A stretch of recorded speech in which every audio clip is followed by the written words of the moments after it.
सो हम kitchen design से अपना स्टार्ट कर रहे हैं। ठीक है, कल हमने एक बेसिक मेथड देखा था। अब टाइप्स ऑफ किचन डिज़ाइन देख लेते हैं, उसके बाद हम उनकी टर्मिनोलॉजी देखेंगे, साइजेस देखेंगे। मैंने साइजेस के बेसिक आपको बताए भी थे। ठीक है, तीन चीज़ें हमारे ऑन काउंटर चीज़ों को हम डिफाइन करते हैं। पहला क्या था, रेफ्रिजरेटर की पोजीशन। दूसरा स्टोव की हॉब की पोजीशन। और तीसरा सिंक की पोजीशन। ठीक है, इन तीनों के बीच में एक ट्रायंगल फॉर्म होना चाहिए। ठीक है, ताकि मूवमेंट आसानी से किया जा सके। अगर सिंगल लाइन मूवमेंट रहेगा तो क्या होगा, आपस में क्लैशिंग के चांसेस ज़्यादा होंगे। सिंगल पर्सन यूज होगा तो कोई प्रॉब्लम नहीं है, लेकिन मल्टी पर्सन यूसेज के हिसाब से किचन होगा तो वहाँ पे क्या होगा, क्लैशिंग होगी। अब पहले किचन के टाइप्स को देख लेते हैं। इनके अरेंजमेंट के बिहाफ पे किचन को हम 6 से 8 टाइप्स ऑफ किचन में तोड़ते हैं। जिसमें सबसे पहला टाइप का किचन हमारा आता है सिंगल वॉल किचन, जो कि हमने कल देखा भी था। एक ही दीवार पे आपका सारा अरेंजमेंट है। अब ये ओपन टाइप भी हो सकता है और क्लोज टाइप भी हो सकता है। ओपन टाइप अगर होगा तो कैसा होगा, मैं आपको इसकी बेसिक लेआउट तैयार करके दिखा देता हूँ।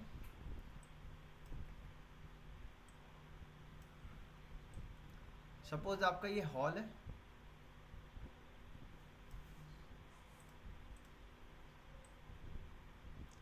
यहाँ पे आपकी एंट्री गेट है। ठीक है, इधर वाली वॉल पे आपका क्या दे रखा है, किचन का स्लैब दे दिया। ठीक है, या तो ऐसे दे दिया।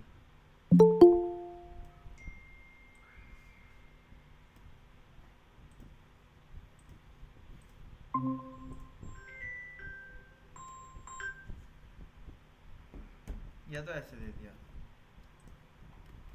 हाँ जी।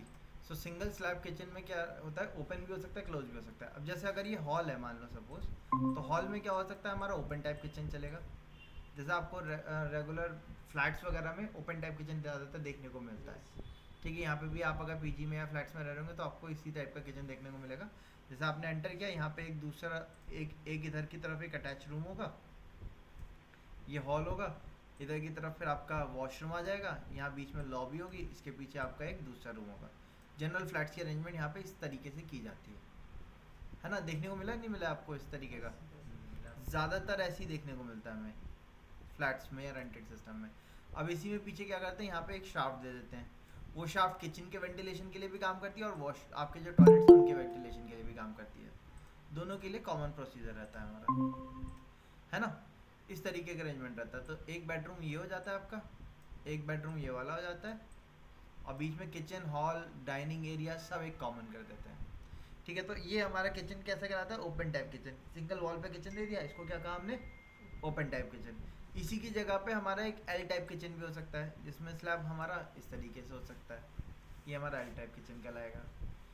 ठीक है, अब सिंगल स्लैब किचन हमारा, जैसे कि हम सिंगल वॉल किचन की बात कर रहे हैं, तो ये ओपन भी हो सकता है, जैसे भी मैंने आपको दिखाया उस तरीके से रह सकता है, या आपका क्लोज्ड भी हो सकता है। ठीक है, ओपन क्लोज डिपेंड करेगा कि क्या हमारे पास पोस्चर्स अवेलेबल है। जैसे कि अगर दिल्ली के फ्लैट देखोगे तो वहाँ ज़्यादातर ओपन टाइप किचन चलते हैं हमारे। मॉडर्न हाउस डिज़ाइन में ओपन टाइप किचन चलते हैं हमारे। लेकिन रॉयल हो गया या क्लासिक हाउस डिज़ाइनिंग हो गई, या आपको विलेजेस के हिसाब से डिज़ाइन करना है, तो वहाँ पे आपको कवर्ड किचन देना पड़ता है। मतलब किचन को भी हम क्या करते हैं, एक क्लोज वॉल के अंदर कवर करते हैं, ओपन टाइप किचन नहीं लेके चलते वहाँ पे। ठीक है, तो सिंगल स्लैब किचन हो गया हमारा। इसी तरीके से सेकंड हमारा कहलाता है एल टाइप किचन। तो एल शेप किचन में आप देख सकते हो हमारा शेप किस तरीके से बेंड हुआ हुआ है, एल पोजीशन पे बेंड है। अब जब हमारा सिंगल स्लैब किचन था तो उसमें हमें कोई इशू नहीं होता, क्योंकि हम क्या करते हैं, एलिमेंट्स को अरेंज कर देते हैं एक लाइन में। एक ही लाइन में अरेंज हो पाएंगे, दो लाइनों में तो अरेंज नहीं हो पाएंगे वो, है ना।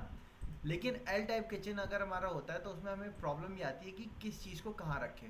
जैसे कि हम एक एग्जाम्पल पे लेके चल रहे हैं, ओपन भी हो सकता है, क्लोज भी हो सकता है। एल टाइप किचन है हमारा, हमने इस तरीके से उसका पॉस्चर ले लिया शेप का, एल टाइप। अब एक कॉर्नर में तो हमारा क्या आएगा, रेफ्रिजरेटर आ जाएगा। ठीक, अब हमारे पास दो पोजीशन है, या तो हॉब कुकिंग है वो यहाँ रख सकते हैं हम, या फिर यहाँ रख सकते हैं। अब इसमें ये डिपेंड करता है कि क्लाइंट कैसा है। अगर हाई एंड क्लाइंट है तो वो चिमनी लगाएगा, अपर मिडिल क्लास है तो वो भी चिमनी लगाएगा, है ना। तो हॉब को वेंटिलेशन के लिए चिमनी देते हैं हम, वहाँ पे हमें विंडो के पास हॉब को देने की रिक्वायरमेंट नहीं होती। अच्छा, अगर हॉब आपने विंडो के पास रखा तो उसमें प्रॉब्लम क्या होगी, कल को विंडो खुली हुई है, हवा आ रही है, तो उससे क्या होगा, आपकी जो फ्लेम्स है वो डिस्टर्ब होंगी। ठीक है, इसलिए हम हॉब को विंडो से के पास नहीं देते। विंडो के पास जनरली हम क्या देते हैं, सिंक प्रोवाइड करते हैं। ठीक है, क्योंकि कल को अगर आपने हॉब दिया, सिंक वो चिमनी लगेगी तो चिमनी क्या होगी, आधी विंडो को चिमनी कवर कर देगी। ठीक है, और कोई इसीलिए जहाँ पे भी विंडो है, अब विंडो कहाँ होती है जनरली, जहाँ ओपनिंग होती है या जहाँ पे शाफ्ट होती है, उधर की तरफ हमारी विंडो रहती है। तो जैसे हम कंसीडर कर रहे हैं, इधर की तरफ हमारी एक क्या है, शाफ्ट है। शाफ्ट के पास या ओपनिंग के पास हम क्या देंगे, सिंक प्रोवाइड करेंगे, यानी कि वॉश बेसिन है या सिंक जो है वो हमारा इस पोस्चर पे ही रहने वाला है।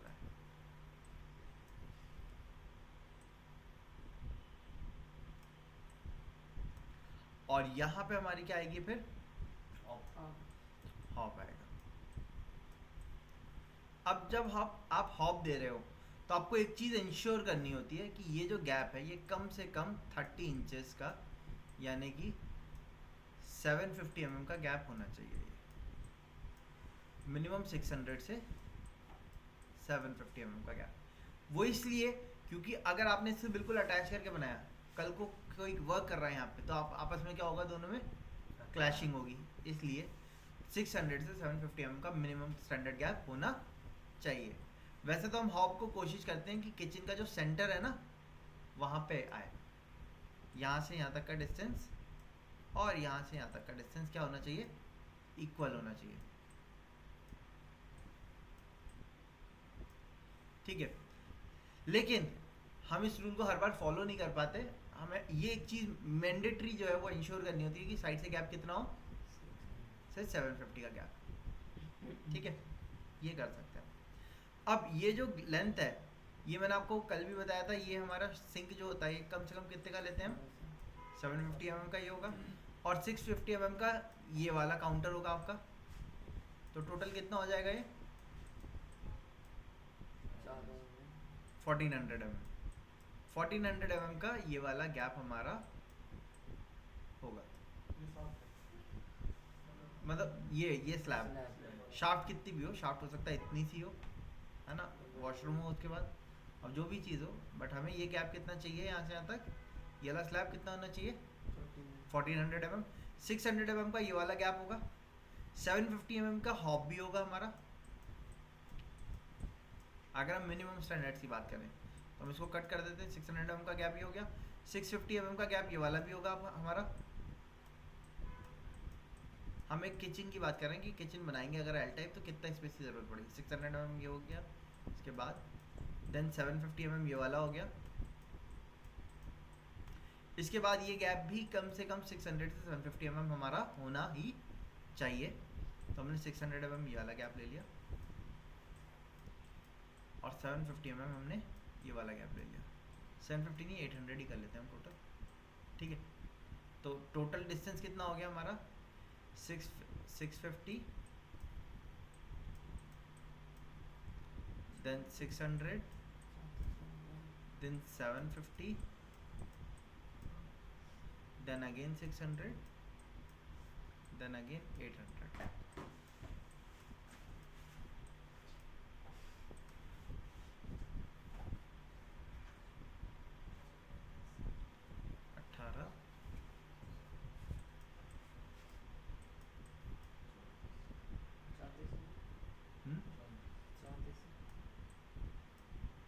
तो आपका ये साइज हो गया, यानी कि लगभग 11 फीट ये वाला गैप हो गया, थोड़ा बहुत बीच में एडजस्ट किया जा सकता है। और ये कितना हो गया, 1400 mm, यानी कि लगभग कितना हो गया, 5 फीट लगभग, 5 फीट लगभग ये वाला हो गया। तो ये अगर हम एल टाइप किचन बना रहे हैं प्रॉपर, तो हमारा क्या साइज होना चाहिए, 10 बाई 11 बाई 5।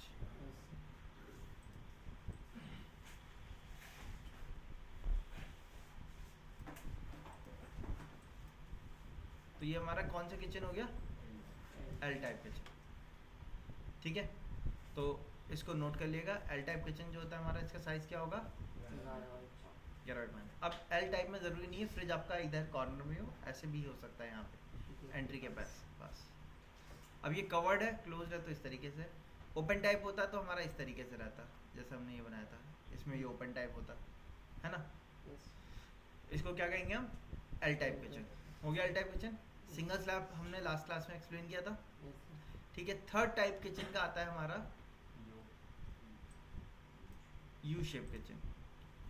अब यू शेप किचन में क्या होगा, हमारा वॉल का पोस्चर क्या होगा, इस तरीके से होगा, इधर स्लैब पड़ा होगा, इधर स्लैब पड़ा होगा, यू या फिर सी शेप किचन। इसकी पोजीशन ऐसी भी हो सकती है, और एक पोजीशन और हो सकती है यू की,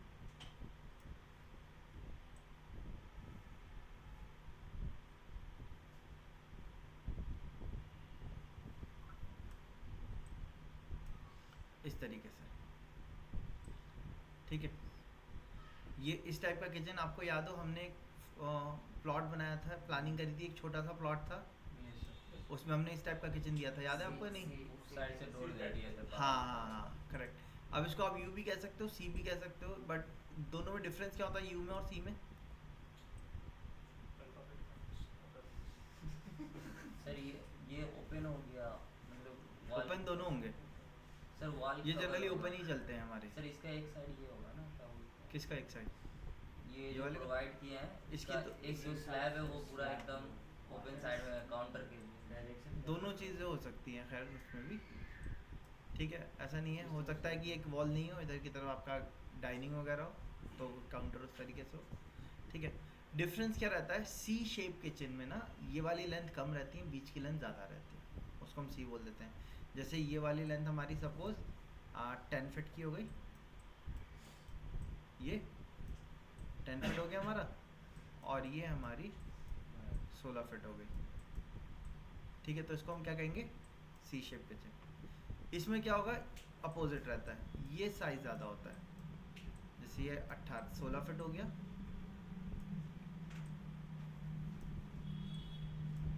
और ये आपका 8 फीट हो गया, ठीक है। तो इसको हम क्या कहते हैं, सी शेप या यू शेप किचन, ठीक है। ऑन काउंटर 3 चीज़ें हमारी डिफाइन करने की होती हैं, रेफ्रिजरेटर, हॉब, सिंक, ठीक है। सिंक एरिया कहाँ, जहाँ पे विंडो मिल रही है, ओपनिंग मिल रही है हमारी, ठीक है। तो यहाँ पे हमारा रेफ्रिजरेटर दे सकते हैं हम, यहाँ पीछे सपोज हमने एक विंडो दे दी, तो यहाँ पे क्या आएगा हमारा, अब हॉब आपका इस वाली पोस्चर पे भी आ सकता है, ठीक है, और यहाँ वाले पोस्चर पे भी आ सकता है हॉब। यहाँ सेंटर में हॉब जो देते हैं ना, ज़्यादातर आपने देखा होगा जो आपके कुकिंग के शोज आते हैं, ये जैसे बिग बॉस आपने देखा होगा, तो वहाँ पे हॉब जो होता है वो मिडिल पे डालते हैं, ताकि पीछे कोई खड़ा हो, आगे कैमरा रखा हुआ है तो वो आपके फेस को कैप्चर करे, ठीक है। या किसी शेफ़ का आप घर डिज़ाइन कर रहे हो, किचन डिज़ाइन कर रहे हो, तो वहाँ पे भी हॉब को हम सेंटर डालते हैं। क्यों? क्योंकि शेफ़ का ज़्यादातर टाइम कहाँ जाएगा, आपका खाना बनाने में जाएगा, किचन में, है ना। तो अब आगे की तरफ उसने मान लो सपोज एंटरटेनमेंट के लिए यहाँ पे कुछ वो लगा रखा है, अपना टीवी का सेटअप लगा रखा है, या वो अपनी क्लासेस रिकॉर्ड करना चाहता है, तो उसको हॉब को आगे सेंटर में लेना पड़ेगा। क्यों? क्योंकि अगर हॉब साइड में रहेगा तो कैमरा जो कैप्चर करेगा उसका साइड एंगल को कैप्चर करेगा खाली। इसीलिए जो मास्टर शेफ़ के शोज आते हैं या बिग बॉस में अगर आप देखोगे तो वहाँ पे सब में हॉब कहाँ डाला जाता है, सेंटर में डाला जाता है, ठीक है। तो उसके लिए काउंटर को साइज़ को थोड़ा सा हमें ज़्यादा रखना पड़ता है। जैसे अभी तक हम कितना लेके चलते थे, 2 फीट 650 mm, लेकिन जब आपको हॉब भी देना है इधर, तो ये काउंटर साइज़ हमारा हम क्या रखते हैं, ज़्यादा रखते हैं। ये रखते हैं हम लगभग 1200 mm, 1000 से 1200 mm। वो इसलिए रखते हैं ताकि हॉब आ जाएगा और उसके बाद आपका काउंटर आ जाएगा, ताकि कोई इधर खड़ा हुआ है तो उसका हाथ हॉब तक ना पहुँचे, ठीक है। तो और इसमें अलग अलग हाइट डिफरेंस भी कई बार दिया जाता है, ज़्यादातर तो हम फ्लैट देखते हैं। जैसे मास्टर शेफ वगैरह के शो देखोगे, वहाँ पे आपको एक सिंगल स्लैब दिखेगा और ऑफ भी सेंटर पर रखा हुआ है। हाइट तो नॉर्मल ही होती है वो, ठीक है। तो उस तरीके से रहता है हमारा। तो इसको हम क्या कहते हैं, यू शेप किचन। ठीक है, अब यू शेप या सी शेप किचन जब हम बनाते हैं तो हमें एक चीज़ ध्यान रखनी है, वो ये है कि एक काउंटर से दूसरे काउंटर का मिनिमम डिस्टेंस आपका होना चाहिए 1200 mm मिनिमम। क्यों, कोई एक पर्सन यहाँ खड़ा हुआ है, दूसरा पर्सन यहाँ खड़ा हुआ है, अगर दोनों आपस में टर्न होते हैं, अगर 1200 mm से कम का गैप है तो आपस में क्या होगा, क्लैशिंग के चांसेस हैं। अगर आपको ये गैपिंग, अगर दोनों तरफ वर्किंग के हिसाब से डिफाइन करना है तो आप 1200 कम से कम गैप लेके चलोगे। तो टोटल गैपिंग की अगर हम बात करें 1200 तो ये हो गया, 650 इस काउंटर का साइज होगा और 650 इस काउंटर का साइज होगा, तो टोटल विड्थ कितनी हो जाएगी ये,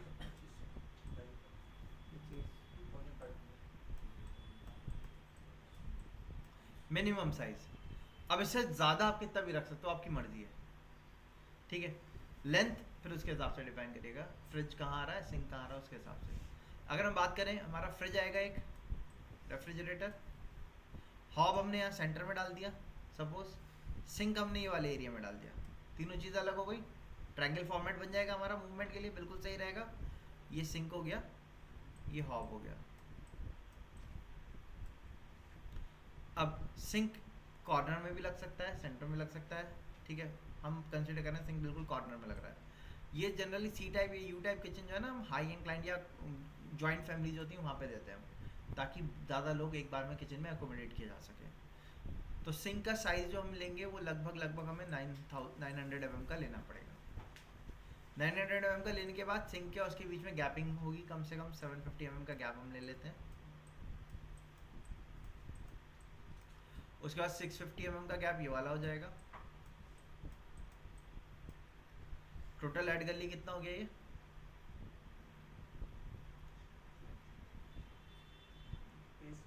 $2300 है ना, यहाँ से यहाँ तक 2300। अब रेफ्रिजरेटर आ रहा है, रेफ्रिजरेटर हमारा लगभग कितना रहेगा, 1000 mm रेफ्रिजरेटर लेगा हमारा, है ना। रेफ्रिजरेटर के बाद यहाँ पे हमें काउंटर देना होगा। अब अगर 2300 हम कंसीडर कर रहे हैं टोटल, इसमें 1000 चला गया तो कितना बचेगा, खाली 1300 बचेगा, जिसमें 650 यहाँ से कट जाएगा, तो कितना बचेगा उसके बाद 750 700 बचेगा। और 700 कोई बहुत बड़ा स्पेस नहीं हुआ, तो हमें रेफ्रिजरेटर के 1000 को और आगे लेना पड़ेगा। तो ये कितना हो जाएगा, लगभग 3300 हो जाएगा हमारा, मतलब इस काउंटर के बाद हम रेफ्रिजरेटर की पोजीशन ले रहे हैं, तो ये 3300 हो जाएगा यहाँ से यहाँ तक हमारा। ठीक है, उसके बाद हमें यहाँ पे काउंटर में सफिशिएंट स्पेस मिल जाएगा काम करने के लिए। देन तो अगर हम सी टाइप किचन बनाने जा रहे हैं तो हमारा साइज़ क्या होगा उसका, 3300 बाई 2500, यानी कि 11 फीट बाई 2500 कितना हो गया, 8.5 फीट लगभग इतना मिनिमम स्पेस होना चाहिए सी टाइप किचन अगर हमें एक प्रॉपर बनाना है तो।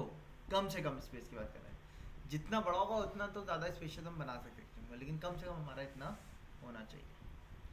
अब यू शेप किचन की बात करें हम, यू शेप किचन में क्या होगा, रेफ्रिजरेटर आ रहा है, फिर ये इधर हॉब आ रहा है, इधर ही आ रहा है।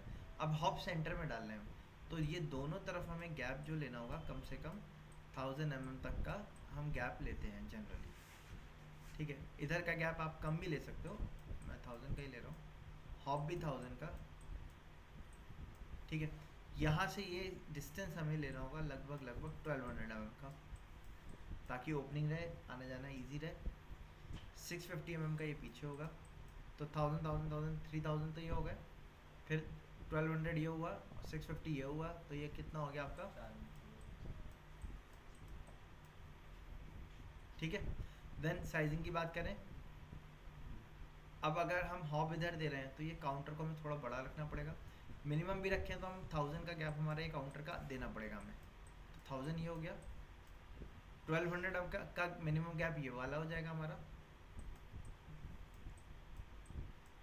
650 का गैप पीछे हो जाएगा।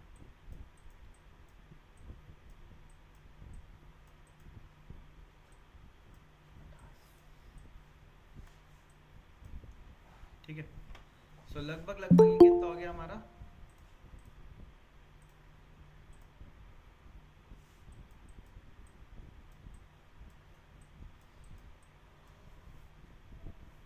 ठीक है। सो इसका साइज कितना हो गया फिट में अगर हम देखेंगे तो 16 फिट बाई लगभग 10 फिट। तो यू शेप किचन हमें बनाना है तो हमें कितना साइज चाहिए 16 बाई 10। एक अच्छा यू शेप किचन निकल के आएगा। अब इसमें आप चाहो तो हॉब को यहाँ रख सकते हो और इसके साइज को अगर आपकी विड्थ कम मिल रही है, मान लो सपोज हमें मिल रही है 8 फिट खाली, तो हम क्या कर सकते हैं हॉब को यहाँ शिफ्ट कर देंगे, इधर आ जाएगा हॉब, ठीक है। और इधर क्या करेंगे ब्रेकफास्ट काउंटर डाल देंगे, ये आगे चेयर डाल देंगे जैसा हमने अपने वाले प्लानिंग वाले में किया था, है ना। तो उस तरीके से भी किया जा सकता है। तो ये हमारा कौन सी किचन हो गया U shape kitchen, C shape kitchen, U shape kitchen, double slab, sorry L single slab और एल टाइप किचन। ये हमारे 4 टाइप के किचन हो गए, ठीक है।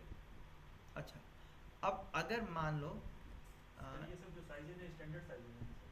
हाँ मैं इसको ग्रुप पे शेयर कर देता हूँ आप लोग के।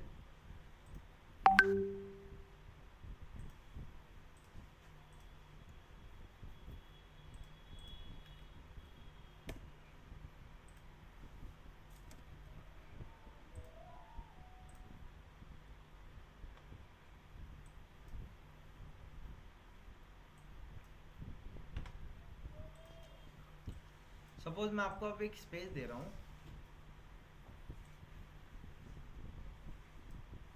ये हमारे पास स्पेस है,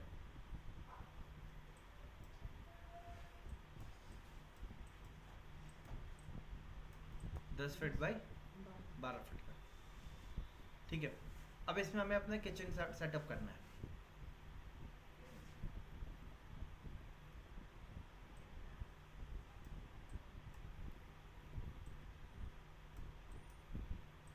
नौ फीट बाई 12 फीट का, इसमें हमें अपना किचन का सेटअप करना है, करेक्ट। अब आप बताइए, और इधर की तरफ आपका ओपनिंग है, यहाँ पे आपको एंट्री देनी है, वो आपकी चॉइस, आप कहाँ से देना चाहते हो। अब इसमें किचन कैसे दिए जा सकते हैं, कितने टाइप के, एक तो सिंगल स्लैब हो सकता है हमारा, इसमें हमें जो काउंटर स्पेस मिलेगा खाली सिर्फ कितना मिलेगा 12 फीट का मिलेगा, उसमें रेफ्रिजरेटर भी रखना होगा वो भी कट जाएगा, तो 3 फीट और घटा लो, कितना मिलेगा खाली 9 फीट का वर्किंग स्पेस मिलेगा, उसी में हॉब आएगा, उसी में सिंक आएगा। तो सिंगल स्लैब किचन इसकी क्योंकि विड्थ ज़्यादा है तो सिंगल स्लैब किचन देने में फ़ायदा है क्या, नहीं, ज़्यादा बेटर है सिंगल स्लैब की जगह क्या दे दिया जाए, एल दे दिया जाए। अब इसमें क्या होगा, देखो रेफ्रिजरेटर तो यहाँ आएगा, ठीक, तो 3 फीट तो ये वर्किंग काउंटर के लिए कट गया हमारा, टोटल कितना था 12 फीट, 2 फीट हमारा ये वाला स्पेस भी जाएगा इससे, ये डेड स्पेस आ जाएगा हमारा, है ना, काम तो नहीं कर पाएंगे इस स्पेस में, है ना। तो 3 और 2 कितना चले गए 5 में से 12 में से 5 चले गए, कितना बचा, तो ये 7 फीट का हमें वर्किंग स्पेस मिला, ठीक। टोटल 9 फीट था, 2 फीट इसमें से कट जाएगा, कितना बचेगा 7 फीट ये मिला हमें स्पेस। तो टोटल वर्किंग स्पेस हमें कितना मिल रहा है 14 फीट, इतना ही तो मिल रहा है वर्किंग स्पेस हमारा। अच्छा अगर एल टाइप किचन दे रहे हैं तो वापस से चलते हैं, ये कितना है 9 फीट, ये कितना है 12 फीट। अब एल टाइप की जगह अगर हम सी टाइप किचन बनाए तो वो कैसा होगा भाई, इस टाइप से होगा, है ना। यहाँ से हमारी एंट्री हो जाएगी, 3 फीट की एंट्री हो गई, 2 फीट यहाँ से स्पेस इसका चला गया, 7 में से 5 गया कि वो 9 में से 5 गया, कितना बचा 4 फीट, 4 फीट ये स्पेस आ गया हमारा, 4 फीट में हमारा सिंक आ सकता है आराम से। सामने की तरफ हमने अपना क्या रख दिया, रेफ्रिजरेटर रख दिया, ठीक है, 3 फीट इसका चला गया, तो ये स्पेस कितना बचा वर्किंग काउंटर का हमारा 4 फीट, ठीक है। ये स्पेस यहाँ से आता कितना बचेगा, 3 फीट ये चला गया, 2 फीट ये चला जाएगा, 3 और 2 5, 4 फीट ये बचेगा हमारा, फिर 12 में से 2 और 2 4 चला गया, कितना बचेगा 8 फीट। तो अगर हम यहाँ पे सी टाइप किचन बनाते हैं तो हमें कितना काउंटर स्पेस मिल रहा है? 4 4 8, 8 और 8 16।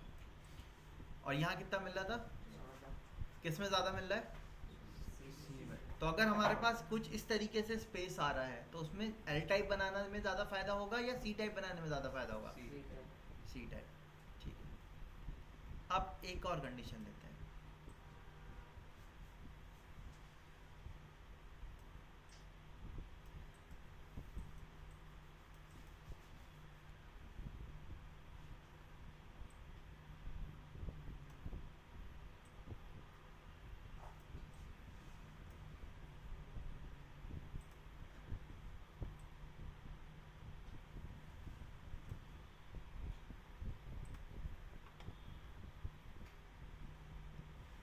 अब यहाँ हमने क्या किया, इस तरीके से कर लिया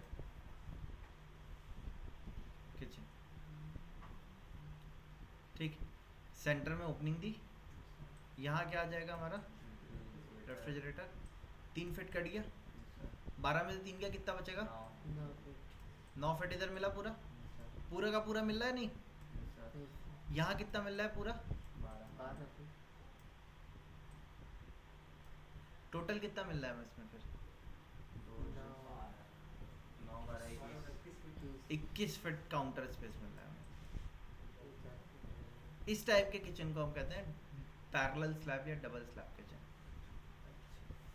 अगर हमें छोटे स्पेस में किचन डिज़ाइन करना है, प्लान करना है, तो हम हमेशा कोशिश करते हैं पैरेलल स्लैब से। लेकिन इसके लिए कम से कम विड्थ जो होनी चाहिए ना, वो 8 फीट होनी चाहिए। 8 फीट से कम में नहीं दे पाएंगे। 8 फीट से कम स्पेस मिल रहा है तो आप इसी के साथ जाओगे। क्यों? क्योंकि 2 फीट का ये जाएगा, 2 फीट ये जाएगा, 4 फीट चला गया। 8 फीट होगा तो बीच में 4 फीट का रास्ता रहेगा। 8 फीट से थोड़ा कम मिल रहा है, 7 फीट 7.5 फीट, तब भी आप ये दे सकते हो।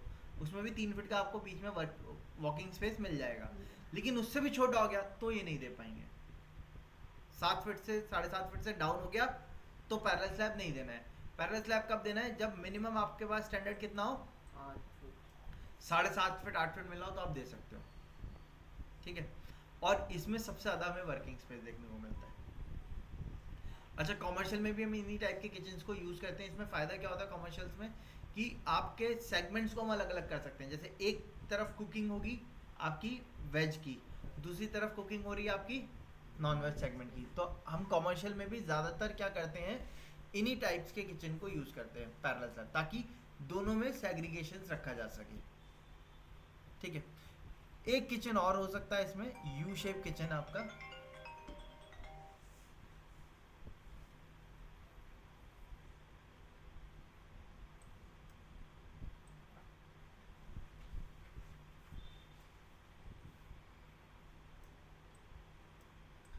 यहाँ पे आपका रेफ्रिजरेटर आ जाएगा, ठीक है। 2 फीट इसका आपका वेस्ट हो जाएगा, 3 फीट इसका वेस्ट होगा, 2 और 3 5, 12 में से 5 का कितना बचेगा? 7 फीट।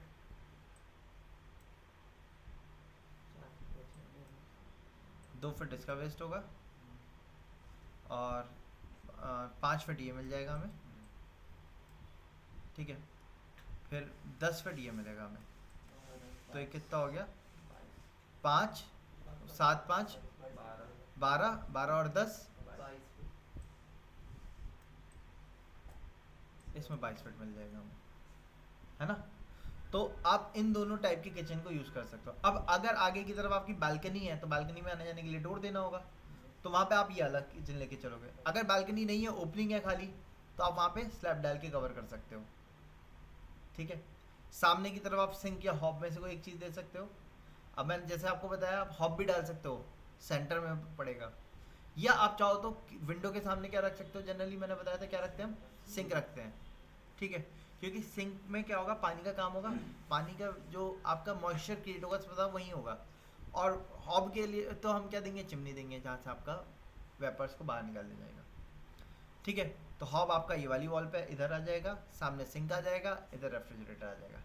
पैरेलल स्लैब किचन जो होता है उसमें एक प्रॉब्लम रहती है हमारे साथ। वो प्रॉब्लम क्या रहती है कि अगर आप पैरेलल स्लैब किचन दे रहे हो तो सिंक तो एक ही तरफ आएगा आपका, या तो इधर की तरफ जाएगा या इधर की तरफ आएगा। अब सिंक किधर देना चाहिए हमें?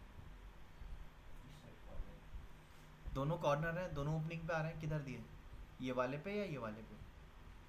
अगर एक पे देंगे तो एक पे ऑफ नहीं देंगे। सर विंडो जिस साइड है वो देखो हमारे इंडियन कल्चर में ना खाना जब बनाते हैं हम, तो चॉपिंग वगैरह हो रही है या कुछ भी कर रहे हैं हम, चाय चढ़ाई हमने हॉप पे, वो चाय क्या होती है?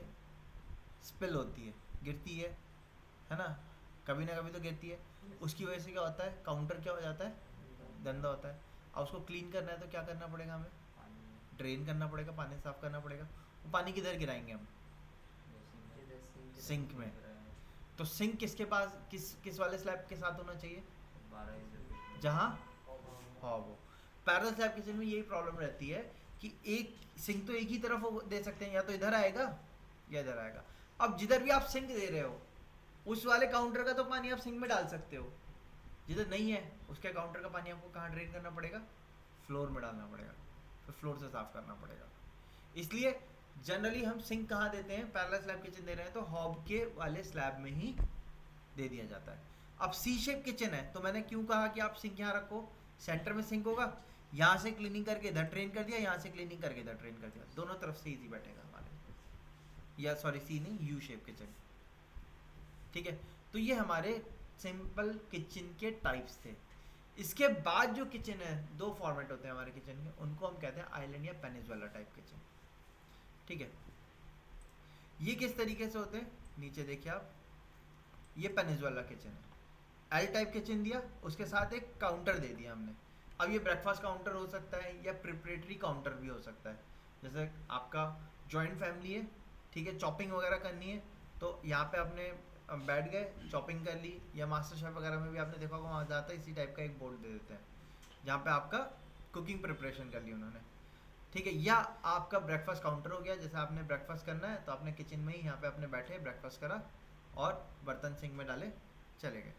तो इस तरीके से रहता है। पेनिनसुला में क्या होता है? काउंटर हमारा क्या होता है? एक वॉल से चिपका रहता है पेनिनसुला में। ठीक है, आइलैंड किचन में क्या होगा? तीन चारों तरफ से गैप में बीच में एक काउंटर रखा होगा, ब्रेकफास्ट काउंटर हो सकता है या किचन प्रिपरेटरी काउंटर हो सकता है। अब ये जो काउंटर है इसकी जो गैपिंग है यहाँ से, ये 1200 का स्टैंडर्ड गैप रहता है हमारा। 1200 का गैप ये होगा, 1200 का गैप ये होगा, 650 mm का गैप ये होगा। तो 1200 कितना हो गया? 2400 प्लस 650 mm और हो गया, 3050 mm हो गया हमारा। अब ये आइलैंड जो हम बना रहे हैं ये किस पर्पस के लिए बन रहा है हमारा? अगर हम ब्रेकफास्ट काउंटर दे रहे हैं तो इसमें लोग बैठेंगे, एक टाइम पे हम कितनों की सीटिंग दे रहे हैं इसमें? मतलब एक तरफ बैठेंगे, दोनों तरफ नहीं बैठते, एक ही तरफ बैठेंगे। अब एक तरफ जब बैठेंगे तो अगर मैं 4 पर्सन की भी लेके चल रहा हूँ तो 4 पर्सन, 1 पर्सन 2 फीट की जगह लेता है हमारा। ठीक है, 600 mm, तो 4 पर्सन हो गए तो कितनी जगह लेगा? 8 फीट। तो 4 फीट ये था, 4 फीट ये था, 4 4 8, 8 और 2 10, 10 और 8 18 फीट। यानी कि लेंथ आइलैंड के लिए कितनी चाहिए हमें? 18 फीट चाहिए कम से कम, 18 से 20 फीट। ठीक है, अब ऐसे ही यहाँ पे भी ये 4 फीट होगा, 2 फीट ये होगा, 3 फीट, कम से कम 3 से 4 फीट ये वाला होगा। तो 4 4 8, 8 और 2 10 फीट जगह इसकी जाएगी हमारी। तो अगर हम आइलैंड किचन बना रहे हैं तो हमारी टोटल विड्थ कितनी चाहिए? 10 फीट कम से कम, और लेंथ कितनी चाहिए? कम से कम 18 फीट। ठीक है, ये चीज़ ध्यान रखिएगा। तो ये किचन के टाइप्स थे हमारे। ठीक है, मैंने आपको स्टैंडर्ड साइज भी बताया। अब आपको इनके कैड में लेआउट तैयार करके लेके आने हैं सारे, जैसे ये बने हुए हैं ऑन काउंटर एलिमेंट्स। ठीक है, क्लियर है सबको इतना? क्या है